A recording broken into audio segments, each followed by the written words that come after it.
चार प्रकार के एग्जांपल दिए हैं, इन चारों का अगर हम पाथ तुमसे पूछें कि पाथ कैसा होगा, रास्ता कैसा होगा, तो चारों का एग्जांपल होगा, अच्छा चारों का आंसर होगा पैराबोलिक।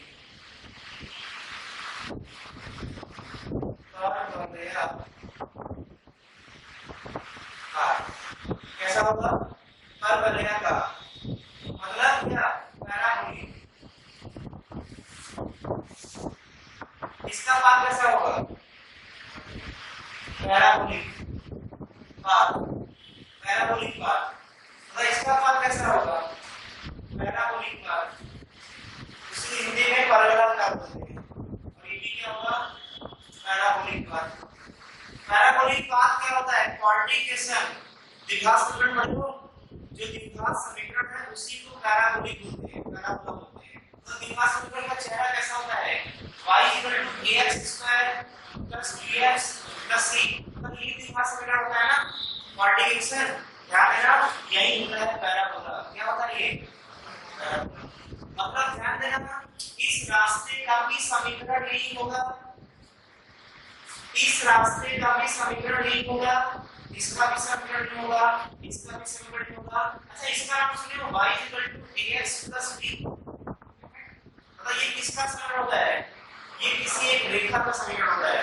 तो जैसे ऐसा दिख रहा है तुम्हें y के पावर में x के पावर में एक रेखा का समीकरण है, उसी प्रकार अगर y की पावर 1 दी जाए और x का y पावर 2 हो जाए तो उसका समीकरण ऐसा होता है, उसका ऐसा बनता है।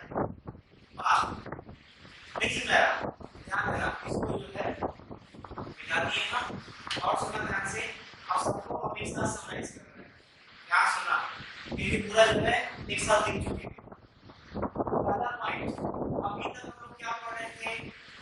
One direction motion, 1D motion. 1D motion में हम लोग ये फार्मूला कब लगाते थे? जिसके साथ दो केस था। पहला क्या था? वस्तु सीधे रेखा में चलना चाहिए तब ये लगेगा। दूसरा बताओ, उसका त्वरण क्या होना चाहिए? कांस्टेंट होना चाहिए। क्या होना चाहिए? कांस्टेंट होना चाहिए, नियत होना चाहिए। अब वो दो केस, यदि त्वरण और वेग के बीच को 0 हो गया या 180 डिग्री हो गया, वस्तु किस में चलेगा? सीधी रेखा में। अगर 0 डिग्री है तो स्पीड क्या करेगा? बढ़ेगा। अगर वो उल्टा है तो मंगल गति होगा, मंगल गति में स्पीड क्या करेगा? घटेगा।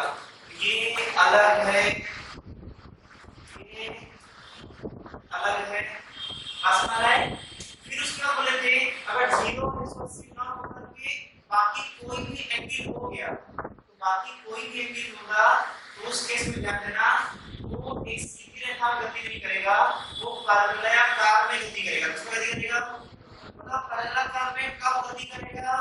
जब उनके बीच कुछ हो लेकिन 0 और 180 ना हो, और एक और कंडीशन है, उसका त्वरण क्या हो? नियत। दो चीजें दिमाग में बैठाना, त्वरण क्या होना चाहिए? नियत। और क्या बताओ? और उनके बीच का कोण 180 और 0 नहीं होना चाहिए, बाकी कोई भी हो तो उसका रास्ता कैसा होगा? और लैंडर होगा। और कैसे रास्ता बनेगा वो क्लियर हो जाएगा। कोई भी रास्ता तुम्हें पता करना होगा, दिमाग में एक बात बैठा लो। क्या बताओ? कि वस्तु वेग की तरफ जाएगा और त्वरण की तरफ मुड़ेगा। यदि त्वरण और वेग के बीच का कोण 0 डिग्री या 180 होगा तो वस्तु सीधी रेखा में गति करेगा। इसको नोट कर लो थोड़ा, तो ये चारों एग्जांपल नोट कर लो। एक एग्जांपल ये है, दूसरा एग्जांपल ये है, तीसरा एग्जांपल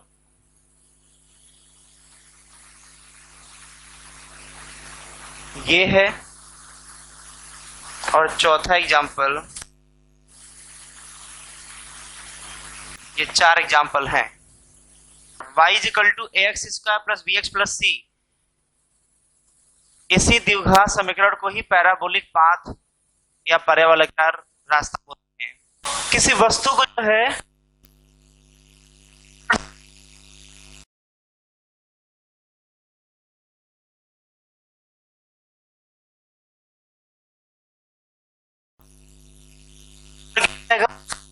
कि वो अभी जस्ट छूट हवा में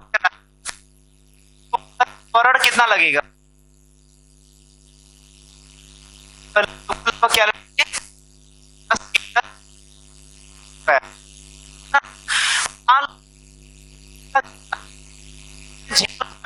प्रारंभिक समय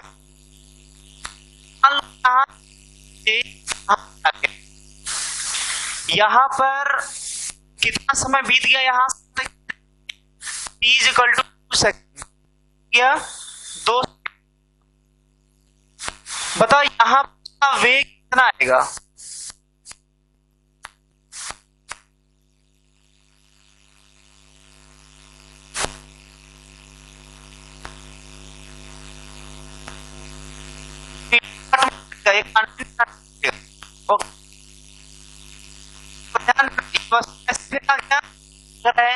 क्या बोले थे? वो वेग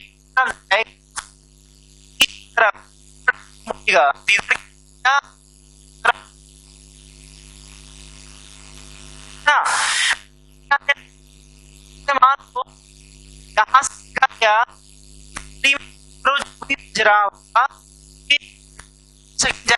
आगे बढ़ गया तो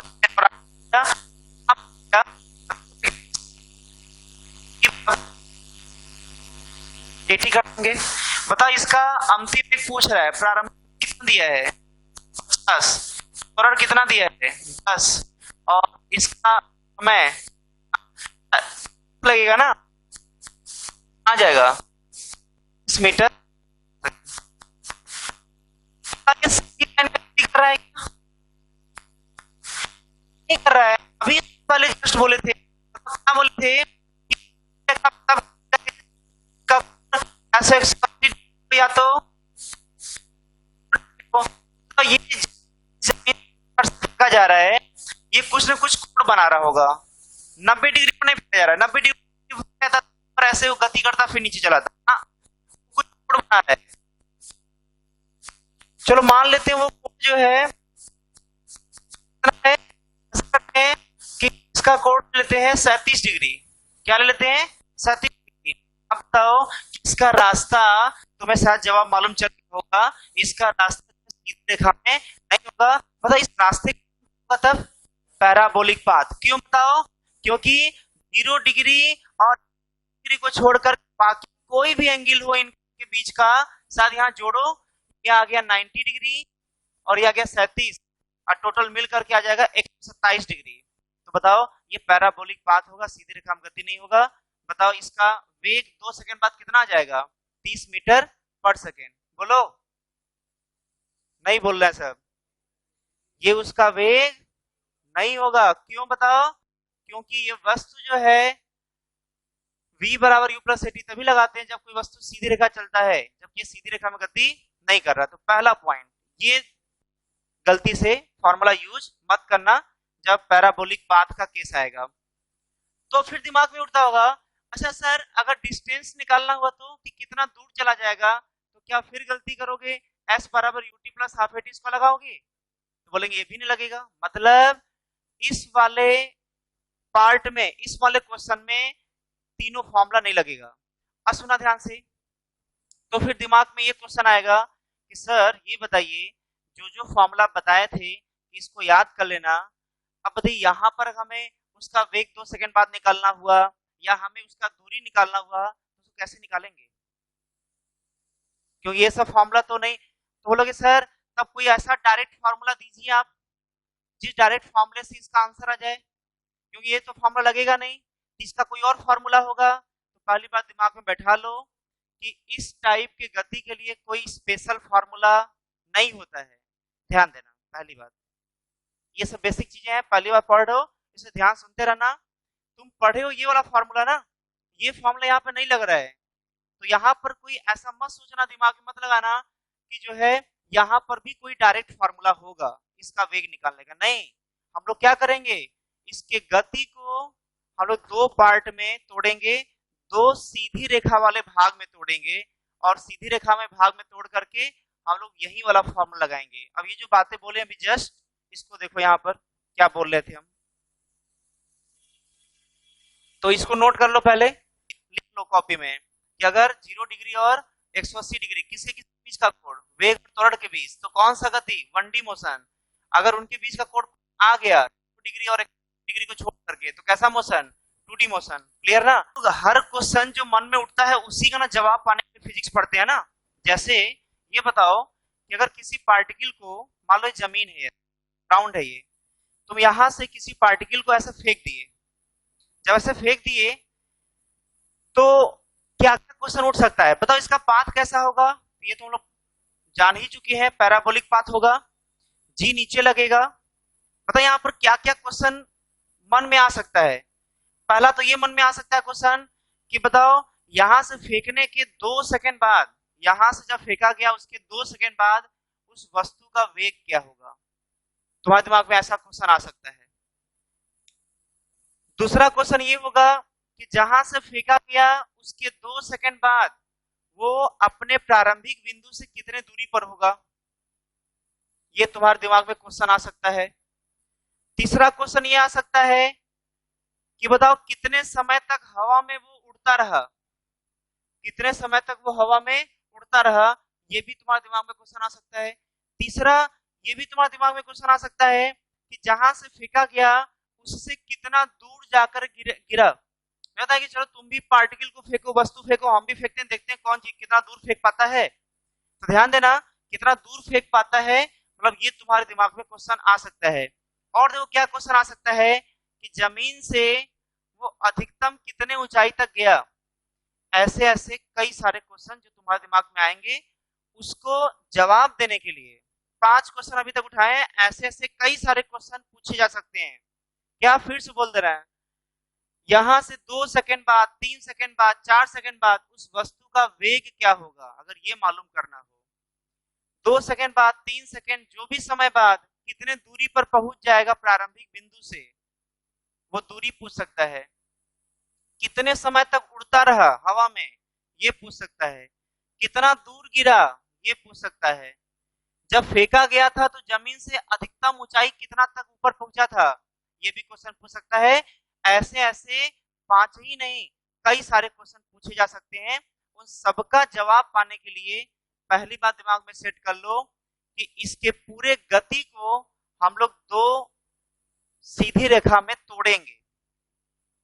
जैसे समझो ध्यान से, क्या है, सुनना ध्यान से। क्या करेंगे, इधर की तरफ तुम एक्स एक्सिस मान लो और इधर की तरफ जो है तुम वाई एक्सिस मान लो, और इसका कुछ न्यूमेरिकल वैल्यू ले लो, ज्यादा समझ में आएगा। पहली बार ये हो गया त्वरण, और इसको ले लो कितना बताओ, 37 डिग्री ले लो।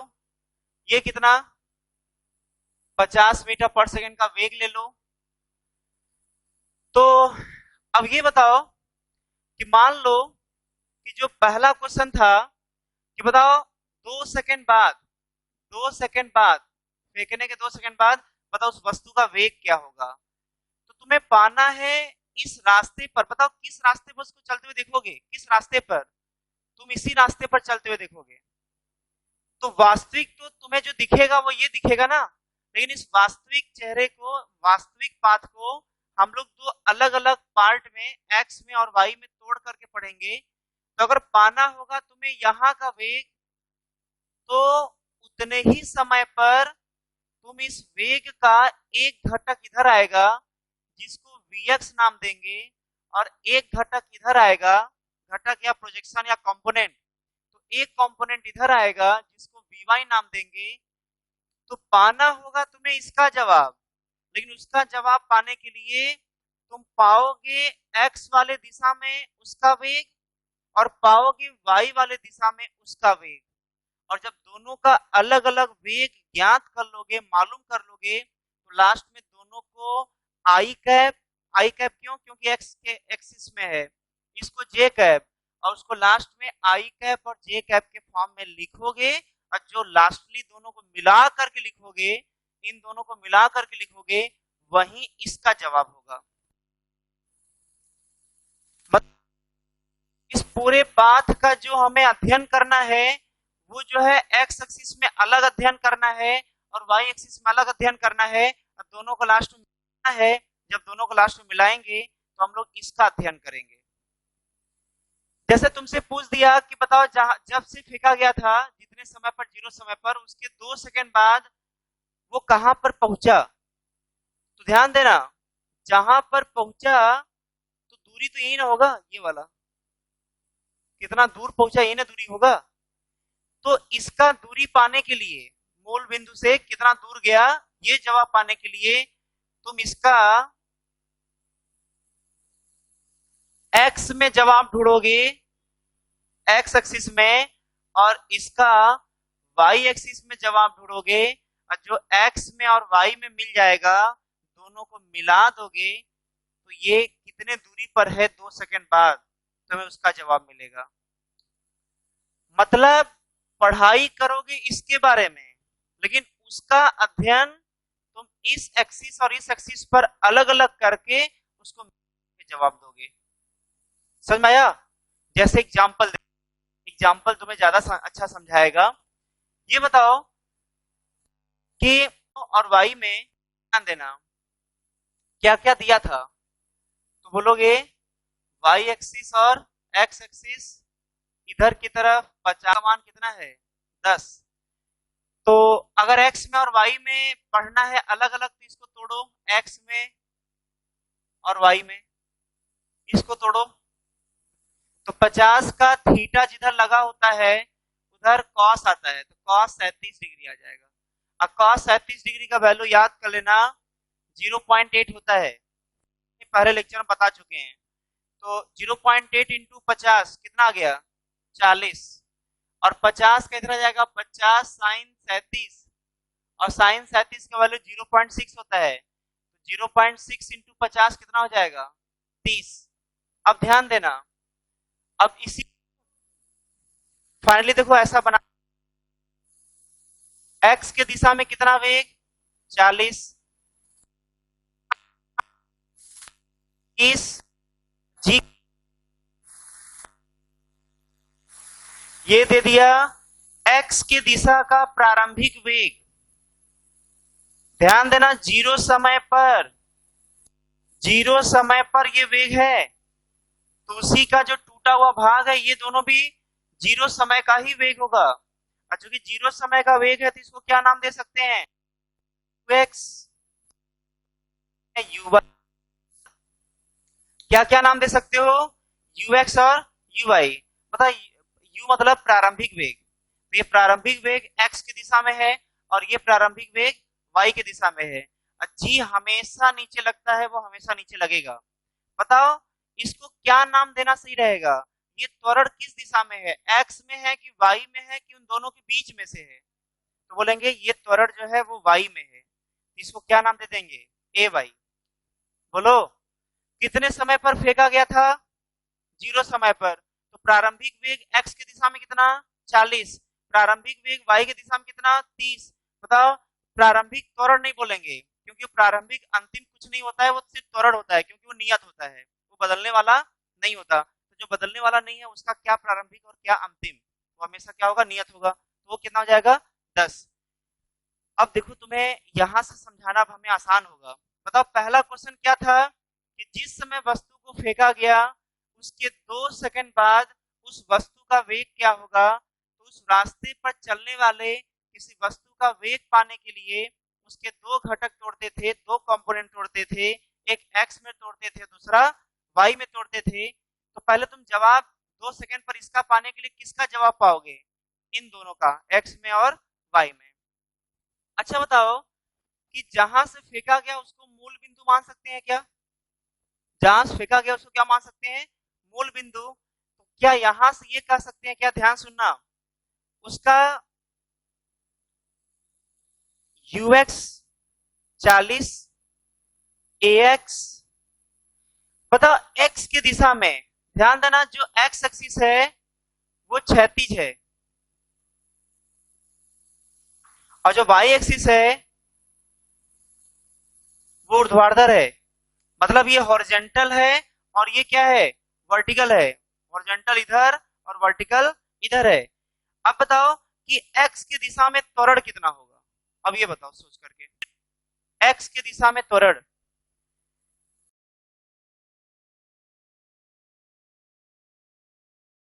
तो बोलेंगे सर जीरो होगा। बताओ क्यों जीरो होगा? क्योंकि जब कोई वस्तु हवा में होता है तो सिर्फ एक त्वरण लगता है जी, वो भी किधर?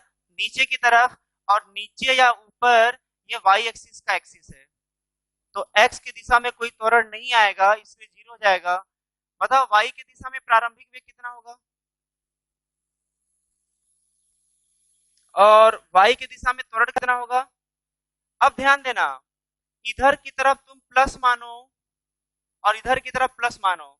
बताओ ये प्लस एक्स का दिशा होगा तो इधर क्या हो जाएगा? माइनस एक्स का दिशा। इधर प्लस वाई का दिशा ऊपर हो जाएगा तो नीचे क्या होगा? माइनस वाई का दिशा। तो ये प्लस में है कि माइनस में?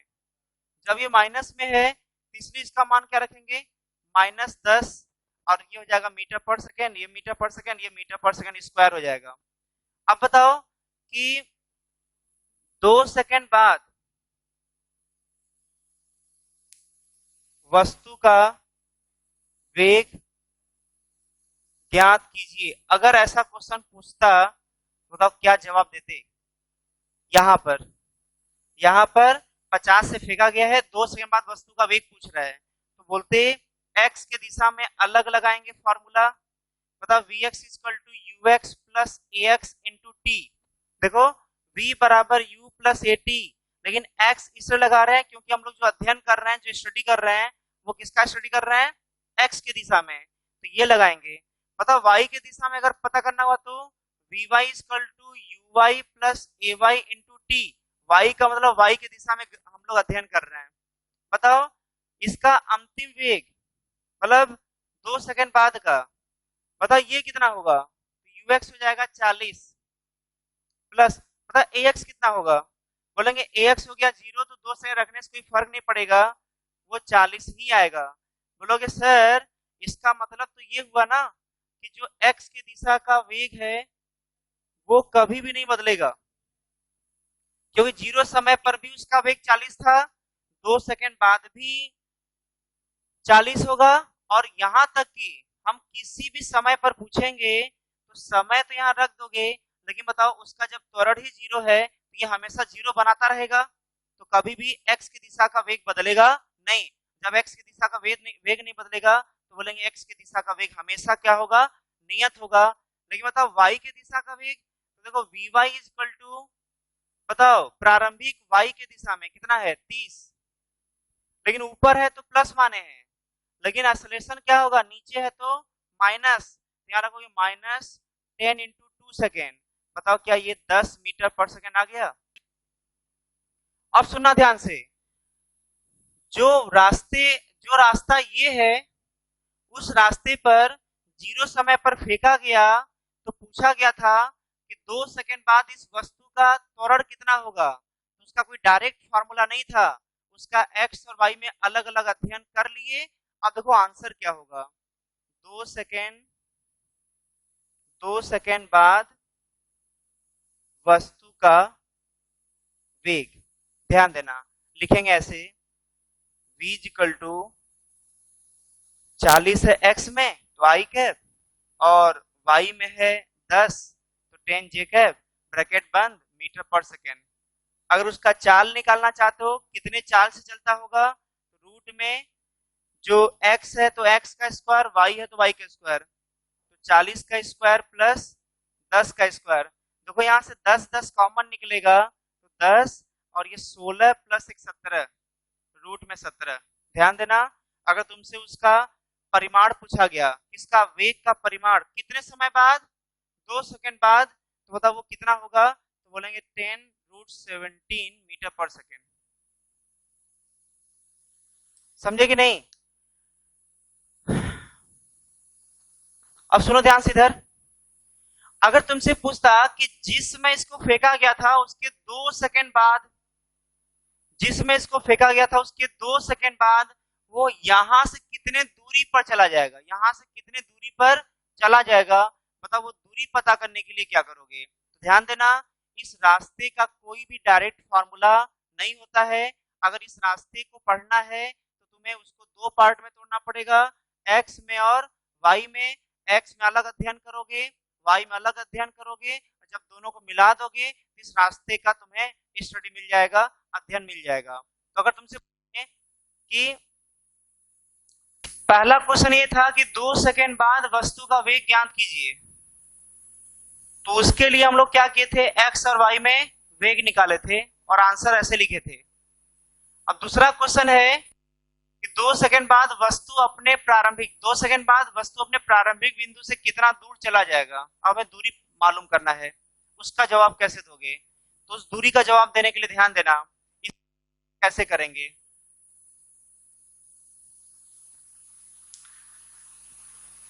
एक्स में अलग दूरी निकाल लो 2 सेकंड बाद, वाई में अलग दूरी निकाल लो 2 सेकंड बाद, दोनों को मिला देना। पहले एक्स के लिए देखो, एक्स इज इक्वल टू, ध्यान देना तुम्हें याद होगा फॉर्मूला, तो शायद ये तुम याद किए होगे, r equal to r naught UT.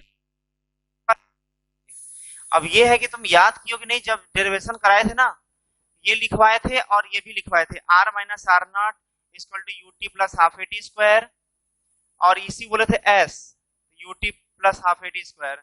अगर तुम्हें डेरिवेशन अच्छे से क्लियर होगा जब उसको पढ़ाए थे, तो तुम्हें ये याद होना चाहिए।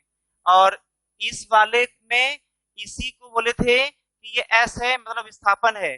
बताओ ये क्या था, याद है तो इसको बताओ, ये क्या था, क्या बताए थे उस समय जब पढ़ाए थे, तो बोले थे ये प्रारंभिक स्थिति है जहां से वो चलना शुरू किया है। बताओ ये क्या था, टी समय पर उसका अंतिम स्थिति था। टी समय पर, ये जो टी वाला समय है ना, ये जो यहाँ रखोगे, उसी वाले समय पर उसका अंतिम स्थिति है, और अंतिम स्थिति माइनस प्रारंभिक स्थिति को ही विस्थापन बोलते हैं, इसलिए क्या हो जाएगा, विस्थापन। लेकिन एक बात ध्यान देना, यहां पर जो प्रारंभिक स्थिति है, देखो 0,0 है, जहां से वस्तु को फेंका गया था उसका प्रारंभिक स्थिति क्या होगा, 0,0। और जब 0,0 प्रारंभिक स्थिति है, तो बताओ क्या ये पार्ट 0 हो जाएगा। और जब आर नॉट मतलब प्रारंभिक स्थिति 0 हो जाएगा, तो डायरेक्ट देखो विस्थापन वही कहलाएगा जो अंतिम स्थिति होगा। जब आर नॉट 0 हो गया, तो विस्थापन जो है वही कहलाएगा जिसका अंतिम स्थिति होगा। भाई ये सब याद होना चाहिए तुम्हें, मतलब ये सब डेरिवेशन तुम्हें जाना पड़ेगा, जहां हम पढ़ाए थे तुम जा करके वहां देखो, वहां से क्लियर करो कौन क्या क्या था, और वहां पे ये प्रारंभिक स्थिति यहाँ पर क्या है, 0 है, तो ये क्या हो जाएगा, विस्थापन अंतिम स्थिति। अब देखो इसका मतलब कि यहाँ पर S बराबर UT plus half a t square use करेंगे, ध्यान देना।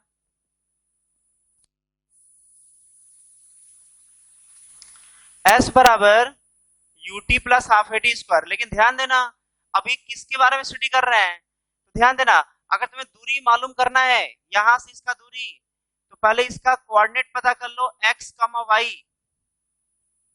इसका क्या मालूम करोगे, x, y। अरे भाई अगर इसका प्रारंभिक स्थिति से दूरी मालूम करना है, तुम ऐसे देखो, मान लो कोई वस्तु यहाँ पहुंच गया, ये x, y है, अगर ये तुम्हें स्थिति मिल गया, ये हो गया x में और ये हो गया y में, तो बोले प्रारंभिक स्थिति से कितना दूर चला गया, तो ये अगर ये दूरी मालूम करना होगा, तो रूट में x square plus y square करोगे। प्रारंभिक स्थिति से कितना दूर चला गया वो मालूम करने के लिए फॉर्मूला लगाओगे ना। ये फॉर्मूला कब लगाओगे, जब तुम्हें x की दिशा में उसका स्थिति मालूम हो और y की दिशा में उसका स्थिति मालूम हो। तो यही x और y को हम यहाँ जा रहे निकालने, सुना ध्यान से। बताओ x की बात करेंगे तो s का मान x रख देते हैं, बराबर ये x की दिशा में वेग प्लस x की दिशा में त्वरण इंटू टी स्क्वायर। देखो ये x के लिए फॉर्मूला लग गया। अब बताओ ये निकालना है प्रारंभिक वेग, देख लो ux कितना था 40, तो 40 गुणे समय 2 सेकंड पर पूछ रहा है उसका स्थिति, प्लस हाफ, देखो ये 0 इंटू टी स्क्वायर, कुछ भी रखोगे ये पूरा 0 होगा, ये क्या 80 मीटर आ गया, 80 मीटर। अब देखो जो x एक्सिस के लगाए हो वही फॉर्मूला y एक्सिस के लगाओ, y is equal to u by t plus half a y t square, y is equal to u y का वैल्यू बताओ, यू वाई मतलब प्रारंभिक वेग y की दिशा में 30 इंटू समय 2 सेकेंड प्लस हाफ, बताओ ये माइनस क्यों माइनस? क्योंकि जी माइनस है तो यहाँ माइनस लगा दो। 10 इंटू स्क्वायर, देखो 2 से 2 गया, 20 आ गया, ये 60 आ गया, तो 60 में से 20 घटाओ, 40 मीटर। इसका मतलब कि वो अपने प्रारंभिक स्थिति से 80, 40 मीटर पर जा चुका है। जब 80 मीटर, 40 मीटर पर चला गया तो प्रारंभिक स्थिति से कितनी दूरी पर हो गया? तो प्रारंभिक स्थिति से कितनी दूरी पर हो गया? 2 सेकंड बाद। 2 सेकंड बाद वो हो गया रूट में 80 का स्क्वायर प्लस 40 का स्क्वायर।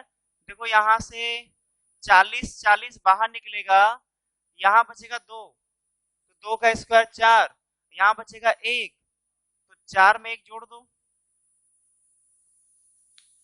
इतने मीटर की दूरी पर होगा।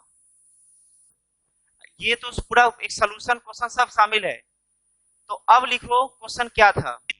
एक वस्तु को 50 मीटर पर सेकंड के वेग से 36 से 37 डिग्री बनाते हुए हवा में फेंका जाता है।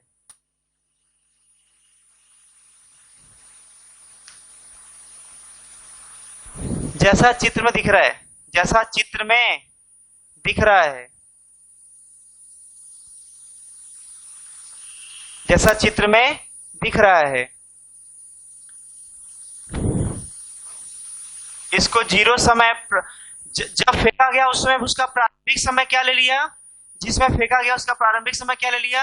0, और उसका मूल बिंदु से मान लेते हैं फेंका जा रहा है, उसको मूल बिंदु से, ओरिजिन से फेंका जा रहा है उसको। हो गया? तो ध्यान देना। तो क्वेश्चन है ये क्वेश्चन लिख लिया। अब लिखो क्या मालूम करना है। तब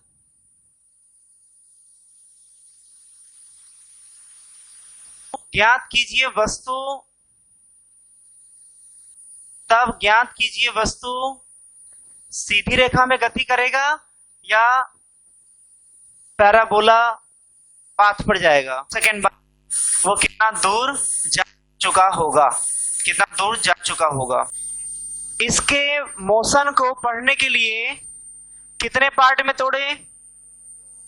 2 में। किसमें? एक्स में। और तो ऐसा करो, बताओ वाई में जो है क्या ऐसा था? वस्तु का प्रारंभिक वेग 30 मीटर पर सेकेंड, नीचे लगेगा त्वरण जी 10 मीटर पर सेकेंड स्क्वायर। और सुना ध्यान से, और किस में तोड़े थे? ये है वाई में, और दूसरा तोड़े थे प्लस एक्स में, और एक्स में जो है कितने से चल रहा था? 40 मीटर पर से। बताओ एक्स की दिशा में कोई त्वरण होता है क्या? एक्स की दिशा में कोई त्वरण होता है क्या? बोलेंगे नहीं होता है, क्योंकि वाई की दिशा में जी होता है। बताओ एक्स की दिशा में कोई त्वरण नहीं है तो क्या 40 मीटर पर सेकंड का वेग बदलेगा कि नहीं बदलेगा? तो बोलेंगे नहीं बदलेगा। बताओ ये वाला बदलेगा कि नहीं बदलेगा? बोलेंगे बदलेगा। मतलब वाई की दिशा का वेग बदलेगा, और ये भी कह सकते हैं कि वाई की दिशा का वेग पहले घटते हुए कहीं 0 होगा, फिर यहां से नीचे आएगा। क्यों नीचे आएगा? क्योंकि जी लग रहा है, नीचे आएगा। और खास बात, 1D मोशन बताए थे, जितने वेग से फेंकोगे जब वापस आएगा उतने ही वेग से वापस आएगा। 30 मीटर पर सेकंड से फेंके थे, वापस जब जमीन पर गिरेगा तो कितने से गिरेगा? 30 मीटर पर सेकंड से ही गिरेगा। नहीं समझ आ रहा है? हाँ, तो ध्यान देना जो है। पता इसके कारण, वाई के कारण कैसा गति? वाई के कारण तो बोलेंगे जाएगा, वेग 0 होगा, फिर आएगा, फिर जो है वापस आया। ये गति हुआ वाई में। पता एक्स में कैसा गति होगा? तो बोलेंगे चलता जाएगा, चलता ही जाएगा। अब बताओ कि वाई में देखा तो गया और आया, एक्स में देखा तो चलता गया। लेकिन हम लोग का गति ना वाई में हो रहा है ना एक्स में हो रहा है। हम लोग का जो गति हो रहा है वो इस रास्ते पर हो रहा है। मतलब इस रास्ते का पूरा जानकारी पाने के लिए, उस रास्ते को पढ़ने के लिए एक्स में और किसमें तोड़े थे? वाई में। एक्स और वाई में तोड़ करके हम लोग इसको पढ़ रहे हैं। अब ये बताओ कि ये वाला पार्ट और ये वाला पार्ट अगर दोनों कंबाइंड कर दें तो क्या वो ऐसा बन जाएगा? ध्यान देना।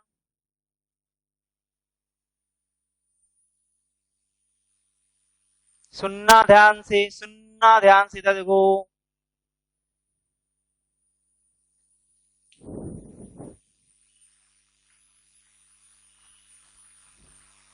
जब ये दोनों मिलेंगे देखो ऐसा बनेगा, ध्यान देना।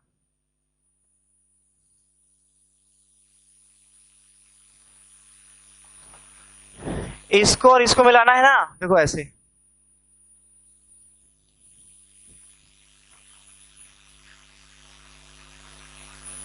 ये वाला जो हाइट है, यही वाई वाला हाइट है। ये वाला जो हाइट है, मतलब अगर वो इस रास्ते पर पैराबोलिक पाथ पर परवलयाकार पर वस्तु का अगर गति कर रहा है तो उसका अगर ये पूछा गया कितने हाइट तक जाएगा, कितना अधिकतम ऊंचाई तक जाएगा, तो बोलोगे उतना ही अधिकतम ऊंचाई जाएगा जितना वाई में जाएगा। मतलब इस रास्ते का अधिकतम ऊंचाई मालूम करना है तो तुम सिर्फ वाई वाले का अधिकतम ऊंचाई मालूम कर लो, वही उसका भी हो जाएगा। अब सुनना ध्यान से, अगर ध्यान सुनना इधर देखो, मान लो वो वस्तु 0 समय से चलना शुरू किया वाई में, 0 समय चलना शुरू किया एक्स में, तो ये वास्तविकता नहीं है। वास्तविकता ये है कि वो इधर चलना शुरू किया था 50 से। अब सुनना ध्यान से, मान लो 0 समय से थोड़ा दूर आगे जाएगा तो मान लो यहां पहुंच गया, यहां पर। और सबसे अच्छा देखो, अभी 2 सेकंड पर उसका वेलोसिटी कितना आया था? वेलोसिटी आया था 40 I cap plus 10 J cap. और 2 सेकंड पर ही उसका बताओ पोजीशन कितना आया था? अभी इसके पहले जो आंसर आया था 80 आया था। 80 किसका आया था? एक्स वाले में। और मीटर आई कैप और 40 जे कैप। और ये आया था जो है, क्या बताओ, मीटर में। और ये आया था मीटर पर सेकेंड में। तुम यहां पर रिलेट करो। अच्छा ये बताओ कि जितने समय वो जाएगा सबसे मैक्सिमम हाइट पर, उतने समय में अपने वास्तविक वाले रास्ते पर वो यहां से यहां पर पहुंच जाएगा। सुने तो ध्यान से, इधर सुनो। जितने समय वो यहां से यहां पर पहुंचेगा उतने समय में वो अपने वास्तविक वाले रास्ते पर यहां से यहां पर पहुंच जाएगा। जितने समय में वो यहां से यहां पर लौटेगा उतने समय में वो अपने वास्तविक वाले रास्ते पर यहां से यहां पर लौटेगा। अब बताओ कि अगर तुमसे हम पूछें कि यहां से यहां तक जाने में कितना समय लगा होगा, यहां से यहां तक जाने में समय कितना लगा होगा, ये मालूम कर सकते हो? तो बोलेंगे सर इसका अगर समय मालूम करना है तो हम वाई की दिशा में उसका समय मालूम कर लेंगे कि कितना जाने में समय लगा। तो बताओ वेग 0 होने में कितना समय लगा होगा? v बराबर equal to u y plus a y into t. बताओ अंतिम वेग 0 करना है वाई की दिशा में, वाई की दिशा में तो 0 हो जाएगा। प्रारंभिक वाई की दिशा में कितना है? 30 है। 30 नीचे जी लग रहा है तो -10 इंटू टी। बताओ टी का वैल्यू कितना आ गया? ध्यान देना, वो ऊपर जाते जाते जाते जाते वाई की दिशा में 3 सेकंड जब बीत जाएगा तो उसका वेग 0 हो जाएगा। तो इसी से तुम निष्कर्ष निकालोगे कि अपने वास्तविक वाले रास्ते पर जब ऊपर की तरफ चढ़ रहा था, ऊपर की तरफ ऐसे चढ़ रहा था, तो 3 सेकंड बाद अधिकतम ऊंचाई पर पहुंचेगा। अब ध्यान देना, हम लोग 1D में, 1 डायमेंशन मोशन में प्रूव कर चुके हैं कि जितना समय जाने में लगेगा उतना समय आने में भी लगेगा। तो इसका मतलब ये हुआ कि आने वाला समय अगर 3 सेकंड है तो यहां से यहां तक आने में भी समय कितना लगेगा? 3 सेकंड। मतलब यहां से यहां तक के बीच में 3 सेकंड लगेगा। और यहां से यहां तक के बीच में कितना समय लगा था? 3 सेकंड। मतलब टोटल कितने समय तक वो हवा में रहा? तो बोलेंगे टोटल समय हो जाएगा 3 सेकंड और 3 सेकंड 6 सेकंड। मतलब टोटल कुल उड़ने वाला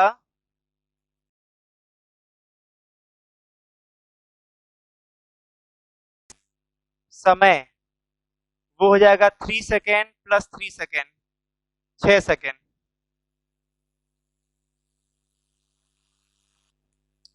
इसका जवाब मिल गया कि कितने समय तक वो उड़ता रहेगा, 6 सेकंड तक उड़ता रहेगा।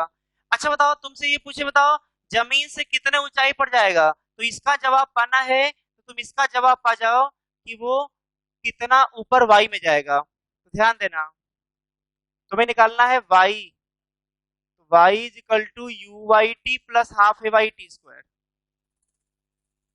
बताओ वाई कौन सा निकालना है, इधर वाला, वो विस्थापन है यहां से यहां तक का विस्थापन, तो ऊपर क्या मान लोगे प्लस, तो यू वाई किधर है, तो बोलेंगे यू वाई 30 जो ऊपर है, 30 यहाँ रखेंगे, समय कितना 3 प्लस हाफ, बताओ ए वाई किधर है, नीचे है, तो जाना उसको ऊपर है यहाँ पर, -10 इंटू समय 3 का स्क्वायर। बताओ यहाँ से कितना आ गया,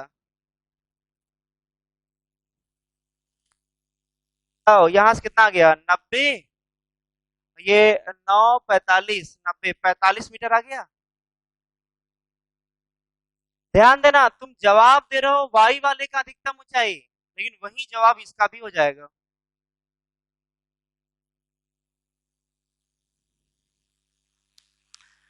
दो चीजें ध्यान देना, कितने समय तक वो हवा में रहा, बताओ वो वाला जो 50 मीटर फेंका गया उसका कौन सा कंपोनेंट केवल जिम्मेदार है, बताओ एक्स वाला कंपोनेंट जिम्मेदार है इस समय के लिए, या वाई वाला कंपोनेंट जिम्मेदार है समय के लिए। तो ध्यान देना, वो कितने समय तक हवा में रहेगा उसको इस एक्स वाले कंपोनेंट जो इधर की तरफ वेग है उससे कोई लेना देना नहीं होता। कितना ज्यादा समय तक हवा में रहेगा वो इस बात पर निर्भर करेगा कि ये वाला जो पार्ट है, जो वाई में टूटा हुआ वेग है, वाई में टूटा हुआ वेग है, वो कितना ज्यादा या कितना कम है, क्योंकि तुम देख सकते हो ये वाला यहीं पर न रखे थे 30 तो 3 आया है, तो ये वाला कौन सा वाला भाग है, वाई वाला तो भाग है, कहीं 40 दिख रहा है क्या, ये 40 मीटर पर सेकंड कहीं दिख रहा है क्या, 40 मीटर पर सेकंड कहीं नहीं दिख रहा है, मतलब उसके उड़ने वाले समय के लिए कोई जिम्मेदार नहीं है, कौन वाला पार्ट, एक्स वाला। कितना ऊंचाई पर जाएगा उस ऊंचाई वाले के लिए भी देखो 40 मीटर पर सेकंड का कहीं भी यूज नहीं किया गया है, मतलब अधिकतम ऊंचाई कितना जाएगा उसके लिए भी सिर्फ और सिर्फ कौन जिम्मेदार होगा, कौन जिम्मेदार होगा, वाई वाला भाग, जो वेग आएगा प्रारंभिक वेग वाई की दिशा में। और सुनना ध्यान से, इसी का नाम है ओर्डियन काल।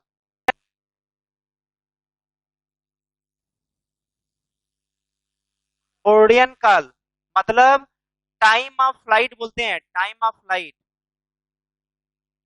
क्या बोलते हैं, टाइम ऑफ फ्लाइट। बताओ ये क्या है, बोलेंगे ये है अधिकतम ऊंचाई, क्या है ये, अधिकतम ऊंचाई, इसको बोलते हैं मैक्सिमम हाइट।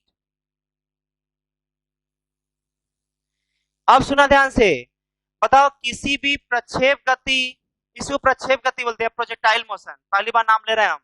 इसके पहले इस पाथ को क्या बोला करते थे, पैराबोलिक पाथ, इसी को एक और नाम से जान सकते हैं प्रक्षेप गति या प्रोजेक्टाइल मोशन, और इस चैप्टर को इसी नाम से जानते भी हैं, प्रोजेक्टाइल मोशन के नाम से या प्रक्षेप गति के नाम से।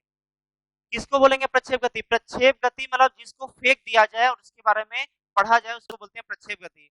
प्रक्षेप गति किसको बोलते हैं, जिस वस्तु को फेंक दिया जाए हवा में और उसके बारे में अध्ययन किया जाए, स्टडी किया जाए, उसको क्या बोलते हैं, प्रक्षेप गति या प्रोजेक्टाइल मोशन। तो बताओ ये कैसा मोशन है, प्रोजेक्टाइल मोशन और या प्रक्षेप गति है, तो बताओ प्रक्षेप गति का या प्रोजेक्टाइल मोशन का जो ओर्डियन काल है, टाइम ऑफ फ्लाइट है, और जो मैक्सिमम हाइट है, अधिकतम ऊंचाई, बताओ ये दोनों पार्ट उस वेग के किस वाले पार्ट पर निर्भर करता है, वाई वाले घटक वाले पार्ट पर निर्भर करता है। तो ध्यान देना, नोट पॉइंट करके लिख सकते हैं, नोट पॉइंट करके, ये नोट पॉइंट करके लिखना है तुम्हें। तो कि ओर्डियन काल पता करना होगा तो क्या करोगे? उड़ान काल। तो जाने वाला समय निकाल लो, उसका डबल कर दोगे, वही उड़ान काल हो जाएगा। बताओ, अगर तुम्हें अधिकतम ऊंचाई निकालना है तो यही लगा लो, s बराबर u y equal to i u by t plus half i t square, वहां से जाएगा मैक्सिमम हाइट, है कि नहीं? तो पहले इसको नोट कर लो। तो हाँ, इसी का हम करेंगे अभी, चलो नोट कर लो। तो अब अगली बार हम लोग इसको पढ़ेंगे, लेकिन फॉर्मूला ड्राइव करेंगे। फिलहाल अभी नोट कर लो, फिर आगे बात करते हैं। ये बताओ कि जब वस्तु को यहां से फेंका गया तो मान लेते हैं कुछ समय बाद यहां पहुंचा होगा ना, तो बताओ ये y में यहां से यहां पहुंचा, तो x में भी यहां से कहीं यहां पहुंचा होगा। वास्तविक वाले पाथ पर कहां पहुंचा होगा? तो बोलेंगे कहीं यहां पहुंचा होगा। तो ये हो जाएगा जो x में पहुंचा होगा, और ये हो जाएगा जो y में पहुंचा होगा। बताओ, चलते चलते चलते मान लो यहां पहुंच गया, तो जब ये यहां पहुंचा होगा, ये वाला कहीं यहां पहुंचा होगा, जब तो वास्तविक वाले पाथ पर बताओ कहीं यहां पहुंचा होगा। जब यहां से यहां पहुंचा होगा तो यहां से ये और दूर चला गया होगा, तो इसका यहां पहुंचना, इसका यहां जाना और वास्तविक वाले पाथ पर यहां जाना, तीनों का समय एक ही होगा। फिर उसके बाद देखो, जब वो यहां से यहां पर पहुंचने के बाद जब लौटेगा, लौट रहा है, लेकिन ये भी और आगे बढ़ेगा, क्योंकि ये आगे ही बढ़ता जाएगा। इसके साथ दो केस है, फिर नीचे आएगा, चलता जाएगा। जब ये वापस आएगा तो ये और आगे जाएगा, लेकिन वास्तविक वाले पाथ पर ये नीचे आएगा। जब यहां से और लौट करके जमीन पर आ जाएगा तो यहां पर पहुंच करके और आगे जाएगा, और ये वाला पहुंच करके जमीन पर आ जाएगा। तो ध्यान देना, ये चला ऐसे, ये चला ऐसे, लेकिन उतने समय में ये चलेगा ऐसे। मतलब ध्यान देना, मान लो ये कितने दूरी पर है? r दूरी पर। कितने दूरी पर है? r। तो ध्यान देना, जितना समय जाने और आने में लगा और उतना समय उसको यहां से यहां तक जाने में लगेगा। तीनों का समय क्या होंगे? एक ही होंगे। इसका मतलब कि यहां वाले टाइम को जो तुम कैलकुलेट किए थे, लाए थे, कितना आया था बताओ? 6 सेकंड आया था।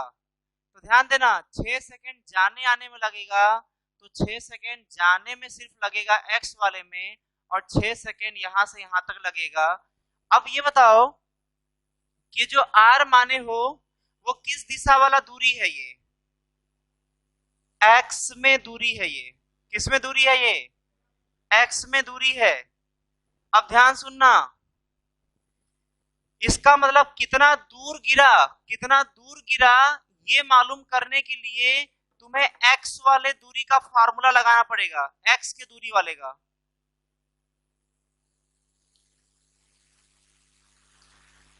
लेकिन हमें यह मालूम है कि x की दिशा में कोई त्वरण नहीं होता है, तो ये पार्ट 0 हो गया। तो कितना दूर होगा वो बराबर होगा x की दिशा में वेग 40। अब कितना समय पूरा जाने में लगा यहां से यहां तक? 6 सेकेंड। यह आ जाएगा 240 मीटर। मतलब ध्यान देना, ये 240 मीटर दूर जाकर गिरेगा। तो बताओ कितना दूर जाएगा, इसके लिए कौन जिम्मेदार है? तो बोलेंगे x की दिशा वाला वेग। लेकिन ध्यान देना, कितना दूर जाना है वो एक पर तो निर्भर करेगा, लेकिन ध्यान देना ये जो समय था, अच्छा तो x, ऐसा करो जो ओडियन काल है ना उसको बड़ा वाला टी मानो, वाला टी ओडियन काल को। कैपिटल टी क्या बता रहा है बताओ? लिख लो, कॉपी में लिख लो, बड़ा वाला टी मानोगे। इधर देखो, अब तो x वाला है ही, लेकिन जो t होता है वो y वाले दिशा पर निर्भर करता है। तो ये x पर भी निर्भर करने लगा और y पर भी निर्भर करने लगा। इसलिए बोल रहे हैं कि r जो है दोनों में निर्भर करेगा, और r को ही बोलते हैं बुक में जब पढ़ोगे तो इसी को रेंज बोलते हैं या परास बोलते हैं, रेंज या परास। और रेंज या परास को निकालने का फॉर्मूला ये होता है ux इंटू टी होता है। इसका जो उड़यन काल था कितने समय तक उड़ेगा, जिसका आंसर 6 सेकंड आया था, मतलब 6 सेकंड आंसर का जवाब कैसे तुम दिए थे, तो बोले थे पहले जाने वाला समय निकाल लिए थे फिर उसका डबल कर दिए थे, तो 3 आया था, 3 का डबल 6 सेकंड बोल दिए थे। लेकिन ध्यान देना एक और तरीका है इसका उड़यन काल निकालने का, उसमें डायरेक्ट आंसर आएगा, 6 सेकंड डायरेक्ट आएगा। क्योंकि वो भी तरीका जानते रहोगे तुम्हारा दिमाग और ओपन होगा, खुलेगा दिमाग कि हम ऐसे भी कर सकते हैं। मान चला तुम रटने लगे, इसको रटना नहीं है, और क्या तरीका हो सकता है उसको भी दिमाग में लाओ। जैसे देखो ध्यान देना, लेकिन ये तो क्लियर है कि उसका उड़यन काल सिर्फ और सिर्फ किस पर निर्भर करेगा, जो वायु की दिशा वाला वेग है उसी पर निर्भर करेगा उड़यन काल। तो ऐसा करो कि तुम फॉर्मूला एक लगाओ इसके लिए एक फॉर्मूला लगाना y इज इक्वल टू, अच्छा था क्या जो हम डिराइव करवाए थे पहली बार 1D के लिए, 1 डायमेंशन के लिए, r is equal to r naught plus ut plus half at square. ये फॉर्मूला पहले हम डिराइव करवा चुके हैं, लेकिन मतलब समझो सबका, किसका क्या मतलब होता है पता। इसका मतलब क्या होता है, अंतिम स्थिति, ये होता है प्रारंभिक स्थिति, ये होता है प्रारंभिक वेग, और ये होता है समय, और ये होता है त्वरण। अब सुना ध्यान से, ये बताओ कि जब यहां से उसको फेंका गया ऊपर की तरफ, तो बताओ जहां से फेंका गया अगर उसका प्रारंभिक जो स्थिति है वो कितना था, ओरिजिन पर है ना, तो ओरिजिन पर होने का मतलब 0 होगा, 0,0 होगा। तो इसका मतलब, अच्छा बताओ ये जो फॉर्मूला डिराइव किए थे अगर इसको y एक्सिस के लिए लिखना होगा तो क्या लिखोगे, y एक्सिस के लिए y is equal to y naught, r is equal to r naught था, तो यहाँ y is equal to y naught plus u y t, मतलब y के डायरेक्शन में velocity, plus half a y t square, ये हो जाएगा। अब समय के साथ तो नहीं लिख सकते ना टी वाई, और ये वहां पर टी वाई, समय तो y और x पे निर्भर तो करता नहीं है, समय समय होता है। अब सुनना ध्यान से, अब ये बताओ कि उसके उड़ने वाला टोटल समय किसको माना जाएगा, तो बोलोगे जब ये वस्तु ऊपर जाएगा कहीं वेग 0 होगा, फिर वापस आएगा, तो फिर अपने पुराने वाले, मतलब जहां से फेंका गया था दोबारा वहीं पर आ गया क्या, जहां से फेंका गया था दोबारा वहीं पर आ गया। और जब दोबारा वहीं पर आ गया तो ध्यान देना यहाँ पर फिर y क्या हो गया, 0 हो गया। मतलब जिस समय फेंके थे, 0 समय पर जो फेंके थे उस समय भी शुरुआती स्थिति, प्रारंभिक स्थिति 0 था। जब वो उड़ करके ऊपर से फिर नीचे आया तो जहां पर गिरा है उसका अंतिम स्थिति भी क्या है, 0 है। अब बताओ प्रारंभिक स्थिति भी 0 है, अंतिम स्थिति भी 0 है, तो तुम यहाँ पे थोड़ा रख के देखो तो बताओ ये क्या आ गया 0, ये भी क्या आ गया 0। बताओ प्रारंभिक वेग ऊपर की तरफ प्लस मान लो तो ये क्या हो जाएगा 30 इंटू टाइम, बताओ t प्लस, अच्छा माइनस जी नीचे लग रहा है तो माइनस हाफ 10 इंटू क्या टी स्क्वायर। तो इसको देखो तो 3t माइनस क्या 5t स्क्वायर इक्वल टू 0। देखो ध्यान से, बताओ t कॉमन ले लो तो 30 माइनस 5 है, गधे ये कटेगा नहीं, 60 minus t square equal to 0। इसको लिख सकते हैं t कॉमन ले लो तो आ गया 60 माइनस टी, ये क्यों लिख रहे हो बार बार, इक्वल टू क्या हो जाएगा 0। बताओ एक बार इसको 0 करोगे, एक बार इसको 0 करोगे, जब इसको 0 करोगे तो t का मान 0 आ गया, इसको 0 करोगे तो t का मान 6 आ गया। बताओ समय का कितना मान आया, 2 मान। बताओ 0 क्या बता रहा है कि एक बार शुरुआत में ही वो 0 पर रह चुका है, और t इक्वल टू 6 क्या बताएगा कि 6 सेकंड बाद फिर वो 0 पर ही आएगा। तो पहला वाला मान पहले वाले स्थिति को बताएगा, दूसरा वाला मान उसके अंतिम स्थिति को बताएगा। बताइए डायरेक्ट उसका आंसर आ गया कि नहीं आ गया, बोलो। तो ध्यान देना ये भी तुम्हारे दिमाग में चलना चाहिए, किसी एक तरीके को रटना नहीं है, इसको भी नोट कर लो। ये दूसरा तरीका है उड़यन काल निकालने का, टाइम ऑफ फ्लाइट निकालने का। ध्यान देना अभी तक जो हम लोग क्या कर रहे थे कि कोई एक न्यूमेरिकल वैल्यू ले लिए थे प्रारंभिक वेग का, ये भी कुछ न्यूमेरिकल वैल्यू एंगल का ले लिए थे, क्या बताओ, 37 डिग्री। और जो क्वेश्चन पूछा गया था 2 सेकेंड पर 0 समय पर फेंका गया था 0,0 से, और 2 सेकेंड पर उसका वेग पूछा गया था, उसका पोजीशन पूछा गया था कि कहां पर होगा, और क्या पूछा गया था, ये दूरी पूछा गया था। इसी को क्या नाम दिए थे, रेंज या परास, क्या नाम दिए थे, जितना दूरी पर गिरता है ग्राउंड के बीच का दूरी, ग्राउंड से ग्राउंड के बीच का दूरी, जहां से फेंका गया जहां पर गिरा उनके बीच की दूरी को रेंज या परास बोलते हैं, रेंज या परास। जो अधिकतम ऊंचाई है ये हो गया, जितने समय तक उड़ा ओडियन काल हो गया। सबका न्यूमेरिकल वैल्यू लेकर के हम लोग एग्जाम्पल लेकर के उसको समझ रहे थे, क्वेश्चन हल कर रहे थे। अब हम लोग क्या करेंगे, इसका जनरल फार्मूला बनाएंगे, सबका जनरल फार्मूला। ये बताओ क्या था, मैक्सिमम हाइट, ये क्या था, टाइम ऑफ लाइट। जहां तुम 50 लिए थे वहां तुम यू ले लेना, जहां तुम 37 डिग्री लिए थे वहां थीटा ले लेना, जहां पर जी का मान 10 लिए थे तुम जी का मान जी ही रहने देना, जहां पर तुम 2 सेकेंड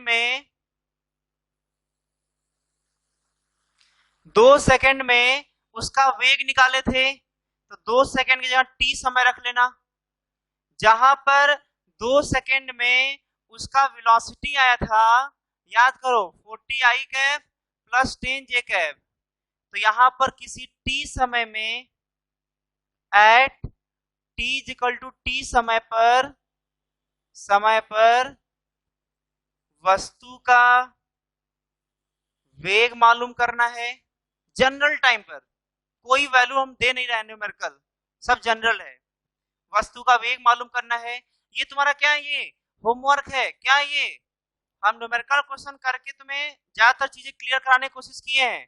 अब तुम इसको घर से करके लाना, देखते हैं कितने लोग सही करके ला रहे हैं, समझ आ रहा है। तो अब जो है वस्तु का वेग तुम मालूम करके आना टी समय पर, वस्तु का स्थिति मालूम करना टी समय पर। एक तो पार्ट ये हो गया, दूसरा पार्ट पर आ जाओ, इसका ओडियन काल मतलब टाइम ऑफ फ्लाइट पता कर लेना, और क्या पता करोगे, मैक्सिमम हाइट पता कर लेना, इसका रेंज या परास पता कर लेना। बात समझ में आ रहा है। और ये पांचों क्वेश्चन सॉल्व करके आना, बात समझ में आ रहा है। नेक्स्ट टर्म पर इसी को हम लोग एक फार्मूले की तरह दिमाग में याद करने का प्रयास भी करेंगे, क्योंकि ये बहुत इंपॉर्टेंट क्वेश्चन है ये, और इसका डायरेक्ट फार्मूला भी पूछता है, यूज पड़ता है फार्मूले का डायरेक्ट। कर लोगे तो कल मिलते हैं ब्रेक के बाद।